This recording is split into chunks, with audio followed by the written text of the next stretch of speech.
Сәлеметсіңдер ме, балалар? Қазір жыл мезгілі қандай? Дұрыс, қазір жыл мезгілі күз. Жыл мезгілі күзде, балалар, табиғатта қандай өзгерістер болады? Дұрыс айтасыңдар. Күзде жапырақтар сарғайып жерге түседі.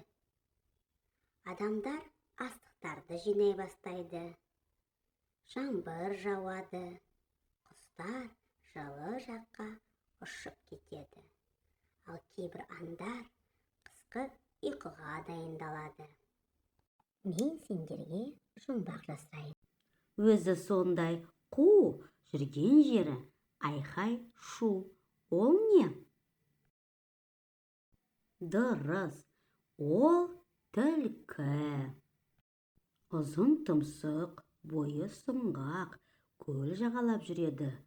Балық көрсе ойланбастап, шап беріп жеп алады. Ол не? Дұрыс, ол тырна. Бүгін біз түлкі мен тырна ертегісімен танысамыз. Ертеде орман ішінде қу әрі айлакер түлкі өмір сүріпті. Ол бір күні қонақжайлық танытып, көршісі тырнаны үйіне мейман болуға шақырыпты. Құдай қосқан көршім тырна, бүгін кешке қонақ болып кел. Дәмді сорпа ішіп, дастарханнан дәм тат.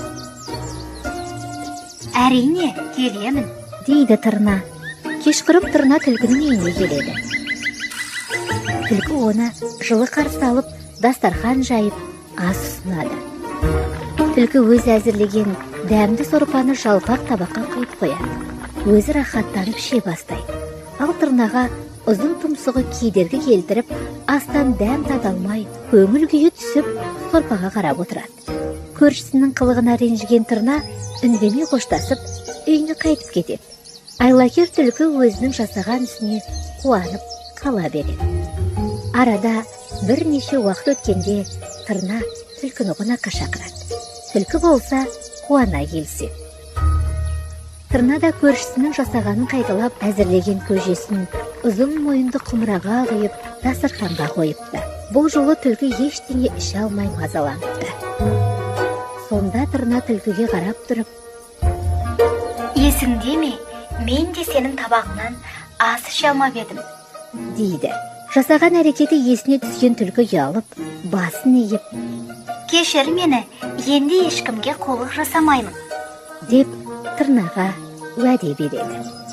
Осыдан кейін екі көрші тату дос болыпты. Қонақты құрметтесең, өзің де сыйлы боласың деген сөз осыдан қалыпты. Балалар, сендерге ертегі ұнады ма? Басқаларға қалай қарасан, дәл солай саған да қарайды. Өзгеге жасаған ісін өзіне қайтып келеді. Сондықтан да достар, бір-бірімізге әділдікпен, құрметпен, сыйластықпен қарайық. Түлкі және оның достарымен бойымызды бір сергітіп алайық. Шеңбер жасап жүреміз, шеңбер жасап жүреміз, шеңбер жасап жүреміз, тез отыра қалайық. Шабамыз. Шеңбер жасап шабамыз, шеңбер жасап шабамыз, шеңбер жасап шабамыз, тез отыра қалайық. Тыныш, аяқтың ұшымен жүреміз.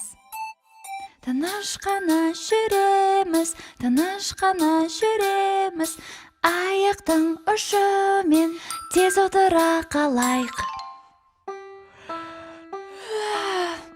Ұйқым келіп кетті ғой. Ұйқы, ұйқы, ұйқы, бәріміз ұйықтап қалдық.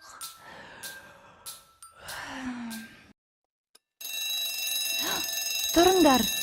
Тұрыңдар, балалар, қоян сияқты секіреміз. Шеңбер жасап секіреміз, шеңбер жасап секіреміз, топ-топ секіреміз, тез отыра қалайық. Енді айналайық. Шеңбер жасап айналамыз, шеңбер жасап айналамыз, айналамыз, айналамыз, тез отыра қалайық. Секіріп айналайық. Шеңбер жасап секіреміз, шеңбер жасап айналамыз, секіреміз, айналамыз, тез отыра қалайық.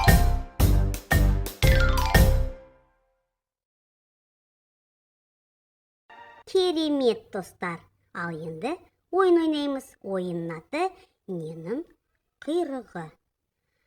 Ең бірінші сендер маған осы құйрықтардың ішінен арыстанның құйрығын тауып беріңдер.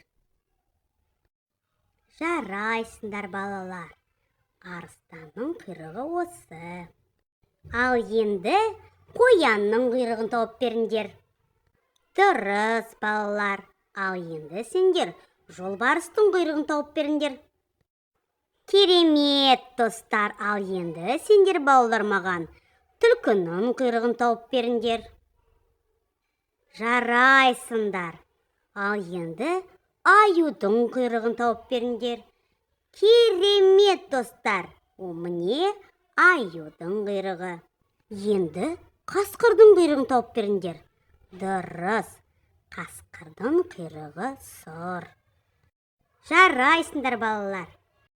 Осымен ұйымдастырылған іс-әрекет аяқталды. Сау болыңдар, достар.